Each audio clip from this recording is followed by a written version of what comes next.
Welcome back to another episode of Ask the Doctor with Dr. Jeffrey Sherman. Hello, Sherman. How you doing? Very good. Dr. Sherman. Yes. Nice to see you again. Thank you. Today, we're going to be talking about COVID-19 long haulers, the people who have COVID-19 but have experienced symptoms for many months after their initial severe illness. The current counts of COVID-19 in the U.S. are as follows.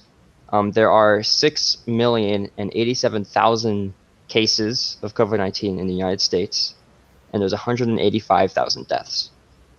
We increased by about 200,000, a little over 200,000 since last week. And we are slowing down in the growth. There are many states that are decreasing in their counts of COVID, but there are other states that are increasing. Such famous examples of various universities getting hotspots are to blame, as to be expected when you just put a lot of people in one place. But anyway, hello, Dr. Sherman. Hello there. How are you? Thank you. Very good. Good. All right, so let's start off the episode by, I guess, really defining what a long hauler of COVID-19 person is. It is somebody who had COVID-19 and then is still experiencing symptoms long after having it. Is that correct? Yeah, I mean, the typical course. I guess there's really nothing typical about this, really, but most commonly, I guess you would be symptomatic. There's some folks of course, the asymptomatic people. There's people who are symptomatic for a week or two, okay, and then they climb out of it. Then there's patients who are, weeks to months beyond the initial symptom onset, and just are not back to their normal self. The most common is just fatigue, whether they just can't get out of bed or can't really get going in the first place during the day, or if they start off the day okay but poop out around early afternoon, and then that's it, as opposed to being able to carry their usual daily activities all the way till the end of the day. They poop out halfway through the day. There's those patients, and then the other chronic patients are the ones who maybe not fatigue and they're able to get around. They're just they just don't have their wind like they used to.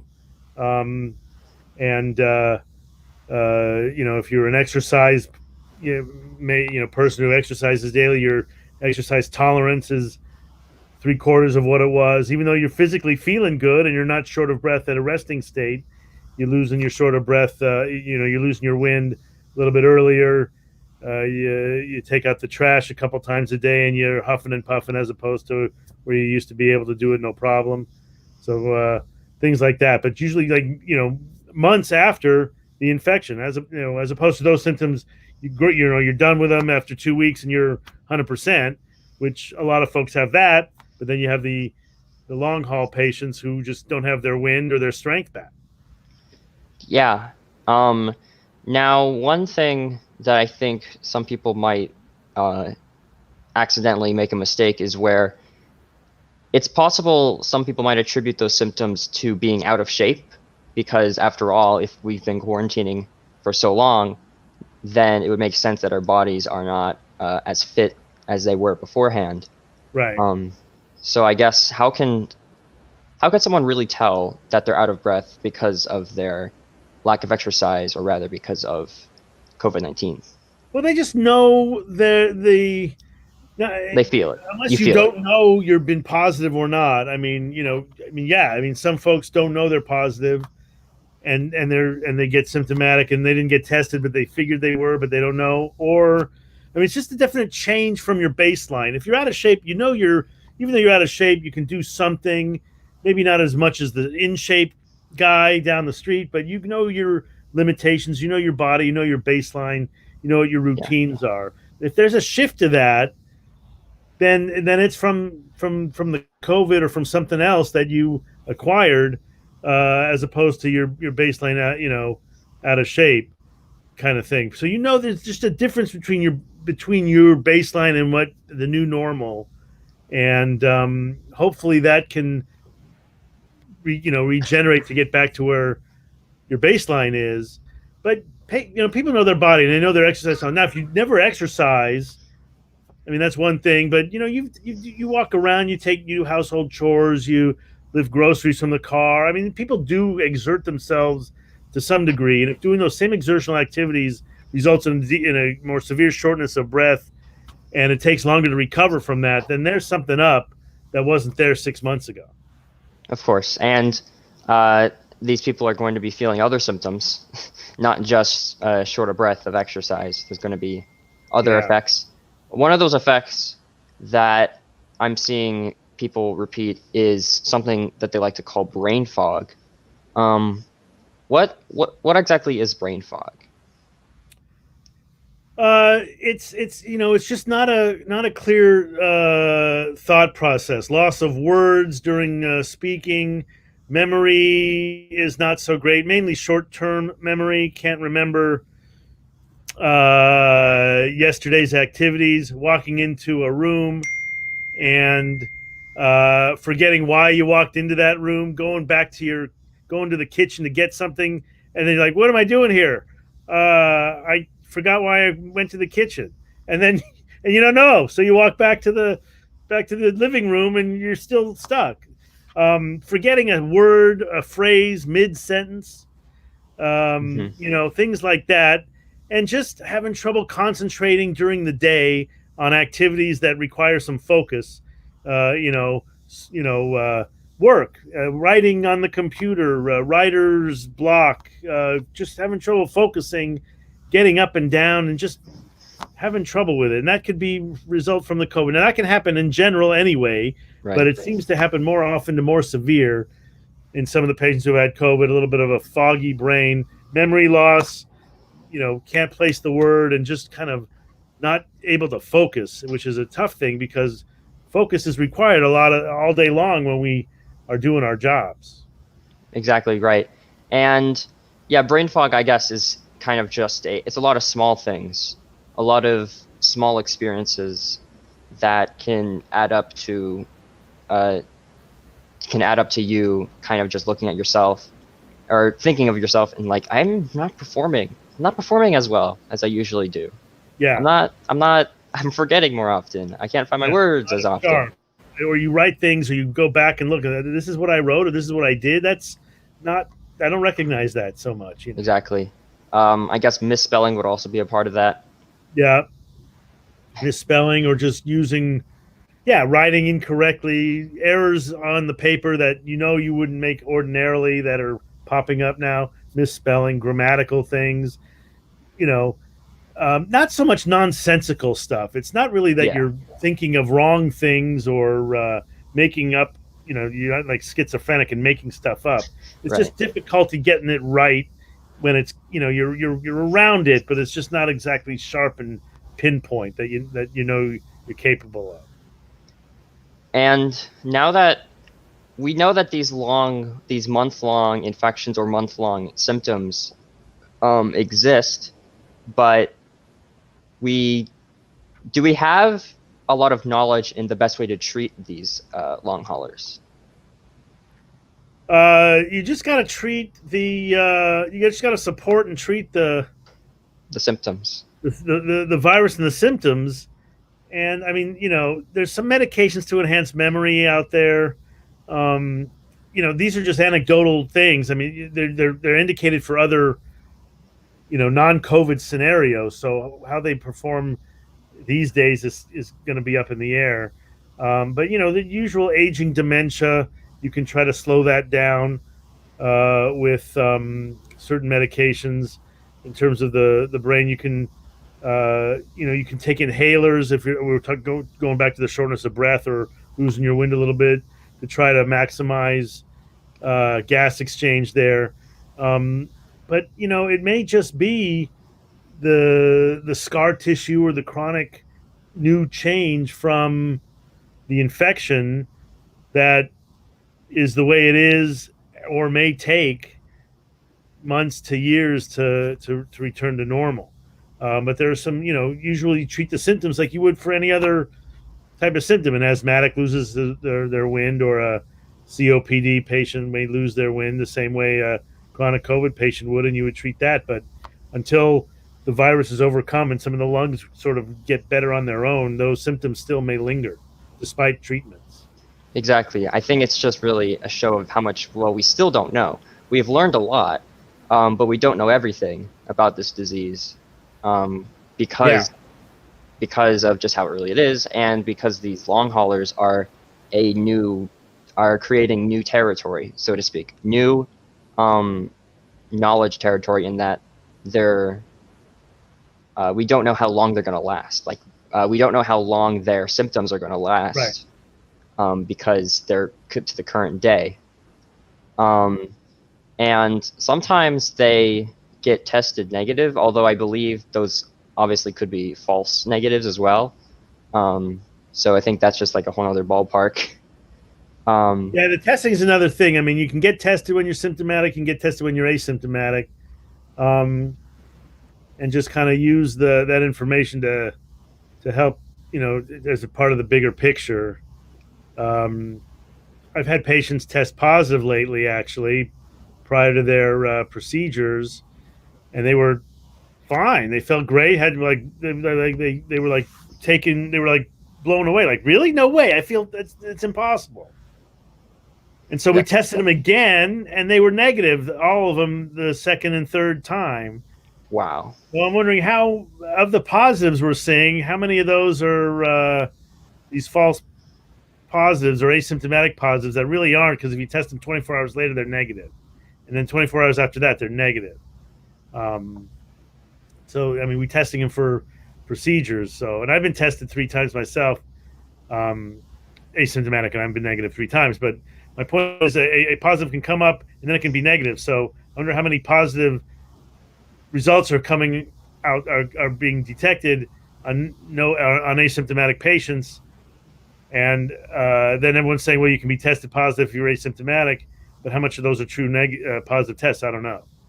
Exactly. And I think that that's just another reminder, another reason to wear your masks, Yeah, because you really can't know whether you have the disease or not, even if you feel great. Even if you're tested negative, frankly, you have to always be sure. You always have to be on the side of safe rather than sorry. Just like how if you're with a professional driver, you should still wear your seatbelt, yeah, because anything can happen. Um, Now, last week we talked about blood work, and what interests me about the COVID-19 testing is that some COVID-19 testing is done via the blood, via testing antibodies. yes, Um, my own mother actually got a COVID-19 blood test, and the value that they're looking for to test for positive is a 1.4. I believe it's a 1.4 in antibodies. And she got instead a 0.75 yeah, instead of a 1.4. So she wasn't tested positive, but she still had something. Um, right. and that's kind of like, I guess, a showcase of, even if you may or may not have had COVID-19, uh, your body, just for some reason, might not have kept enough antibodies around for a Yeah, blood test. or your exposure was, I don't know, maybe just subclinical, or just not enough to trigger a full on response. That's why that test is a little bit difficult to interpret. Of course, the super high levels we would take as true positive, positive antibodies. Um, and then there's you know, the questionable values, uh, like the one you're referring to, that may or may not. Um, there still are. That's a long. That's a talk about long haul consequences. That is a, your blood will show antibodies in theory for the long haul after exposure, but um, we don't know. It really hasn't had long enough time to develop. We don't know how long antibodies are going to linger for this virus. Maybe 6 months, and then the levels start to drop. You have the peak, and then after 6 months, your antibody levels will go down. We don't know yet. We have to keep looking. Um, so that's another thing to study. But that test, the antibody test, there can be some false positives there too, uh, and and it's just you just gotta look at the whole clinical picture. Now, as more and more true positive cases are out there, that antibody test becomes a little bit more reliable, but it's still not um, reliable enough yet. It still can be done, but you just got to understand that its reliability is a little bit dicey. Exactly, and that again shows how much we don't know about this disease. I mean, we have to oftentimes, sometimes we have to cut doctors a break because this is a new illness, and usually everything that a doctor studies for is stuff that we've already been studying for hundreds of years, Right. sometimes thousands. Um, so this is new territory for everybody, Yeah. and it's important to understand that. Yeah. And I mean, and diseases that have been around a long time we know about. This one has not, so we still are are learning. Yes, we're learning how to treat it, but what about the 1 month or 6 months or 1 year manifestations down the road? We don't know because we're not there yet. Exactly. Now, for long haulers, we multiple times we've brought up the natures of the zinc supplement because zinc can help. Uh, another way of saying it. Well, how about you say what zinc does to your cells? Well, zinc is a good supplement to take daily or preventatively or however you want to say it. It circulates in the bloodstream. It gets into the lungs very nicely, and it makes it so the virus can't really gain traction in somebody. It sort of makes the tissues on the slippery side, if you will, and the virus can't really stick to the if it's in there. There's nothing to it for it to attach to really, and so zinc, good levels of zinc prevent severe infections for the most part, and hopefully can prevent mild infections. It turns severe infections into mild, or what would be mild infections into no infections. Um, to keep your zinc levels up, one daily zinc lozenge should be plenty good enough for that. And it just prevents the virus from really gaining ground on the lung tissue and into the membranes and so on. Of course, just taking zinc does not you're not immune, but it will help minimize the effects of the virus. Right. And in the case of long haulers, they will already have or had the illness. However, because nutritional supplements are generally safe to consume, it seems that there shouldn't be anything wrong with taking a zinc supplement for preventative measure, even if you've already had the Right, illness. right. There have been reinfections.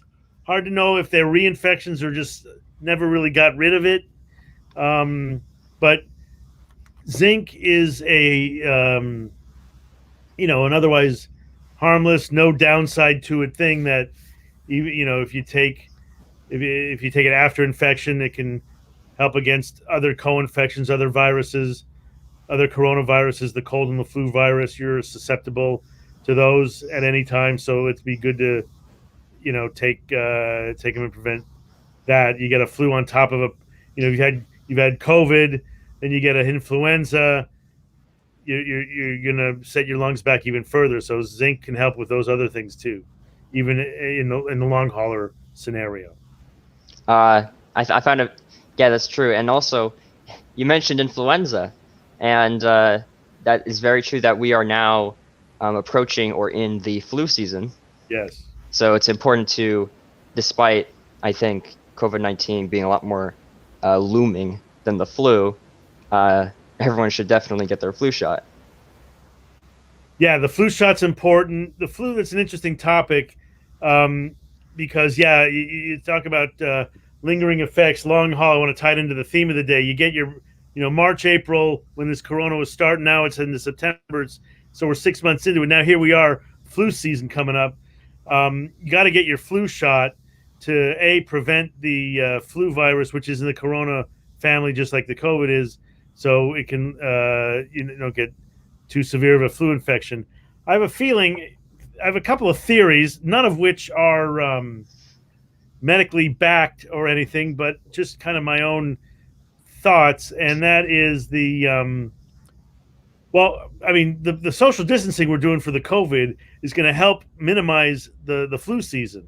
If we're doing social distancing to help prevent COVID spread, it's also going to help influenza spread. So I don't think this flu season is going to be all that terrible. I would still get your flu shot, but during normal year we're mingling and we're doing Exactly. holiday parties and all this stuff, and the flu is going around. Now we're not going to be doing that stuff, so I don't think this flu is going to be all that bad. Plus, with the flu shot everyone's going to get because they're on edge with the corona, then that the flu season's going to be not so much. I read an article in the LA Times that said that only one virus at a time can really be dominant. If COVID's really bad, the flu's going to be nothing. Or if the flu's going to be bad, then COVID will take a backseat. I don't know about that, but I do know that the flu's going to be probably not much of a flu season. That's what I'm predicting because of the social distancing thing, which would be Exactly. Yeah. good. And it's not going to be. I don't think there's going to be all these spikes that we're nervous about originally. In fact, I had a similar theory earlier, months ago. Was I thought about actually how, since people are avoiding each other, I thought about the other infectious diseases that are being prevented because Right. of the separation. Not that other infectious diseases are usually a very large problem, because we have experience with them, but I thought it'd be very interesting to see how practical it would be for people to wear masks a lot more often Yeah. after the pandemic's over. Yeah. No, you'll see that for sure. You will see that. You'll see people flying on planes with masks for forever, I would think. Yeah, Um, especially if we can't get City COVID-19. restaurants will be uh, opening. I mean, whatever. We can go over those another time, but there's going to be the contact's going to be different, and you will see a cut down on other infectious diseases, I believe, and starting with this year's flu season. Also, going back last year, if you had a flu shot last year, like I said, I have no medical data to support this, but I have a hunch last year's flu shot, you might have been protected against COVID, in the following, when COVID came out. You get your flu shot last September, October, November. I think it protected you a little bit against COVID. Still is to this past year. And then if you get another flu shot, it may have some COVID protection again.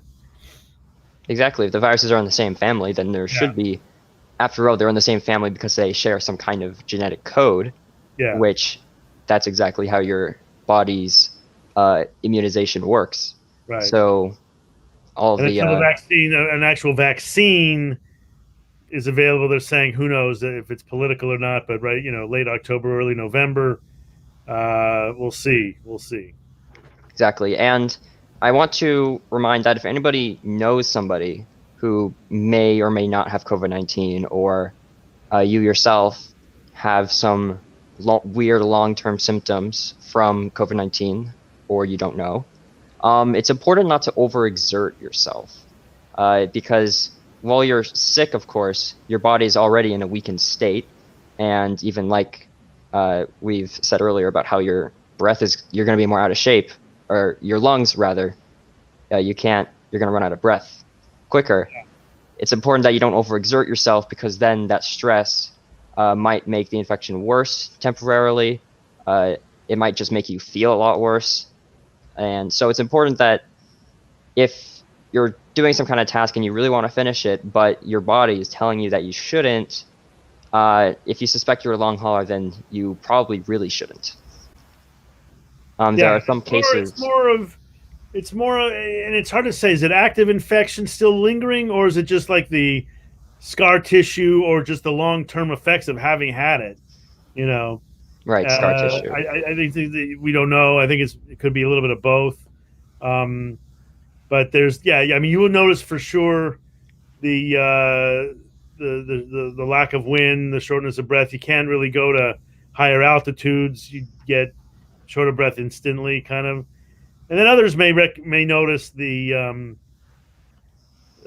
the patient too may notice, but others may notice the brain fog or lack of focus, or just come odd days behavior of a loved one or something. So you want to just be alert of that. Exactly. And I guess that is the final reminder to wear your mask. It's Yeah, being repeated almost like a broken record, but because it's important, it's what prevents spreading infections from happening. yeah. Let's see. We have a question from the chat.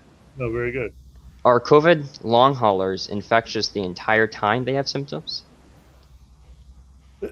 No, I think most of them are not. I think they are not. I think they're not actively infected and probably have tested negative several times. Most of them have tested negative several times. They feel still a little symptomatic, so they test often to me. Hey, do I have it? Did I ever get rid of it? Do I have it again? But they are negatively tested. So most of the long haulers are negative for active infection, just sort of like the after effects of the virus that may take several months or who knows years to get to their baseline. The scar tissue in their lungs, that prevents good oxygenation, the the inability for the lungs to expand as they once did, um, and just the short circuiting of the neurons in the brain as the virus hit the nerves too. So um, we'll see. I mean, these are things that in other situations can get back to normal.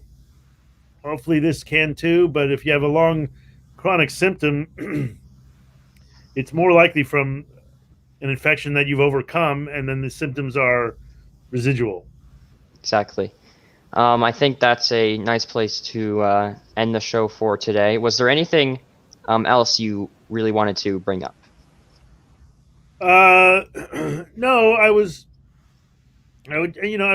There's viruses out there for sure. Just take the testing with a little bit of grain of salt, especially the blood work testing. It's not the antibodies, as we talked about. Um, not not perfect. These tests are all just part of a bigger clinical picture. So it's just one little part. So just know that. And same with symptoms. They'll get hopefully get better. It's part of the big clinical picture. Know your limitations and abilities. Exactly. Do not use a negative test to as an excuse to not wearing a mask. Do Right. not do that. False negatives are very possible, and you easily could have been reinfected at some later date. Yeah. Don't you? Yeah. Yeah. Exactly. Don't use a negative test as a excuse to go out and party and run around and do whatever you want without a mask because you tested negative 48, 72 hours prior. That's not why the tests are there, and that doesn't mean you're negative the day you're doing what you're doing. So don't do it and wear Yeah, that mask and still isolate and distance. exactly. Thank you for listening in today.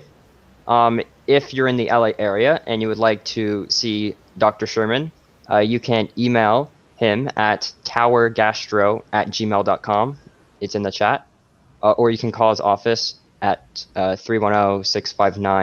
310-659-9600. That is in the chat as well.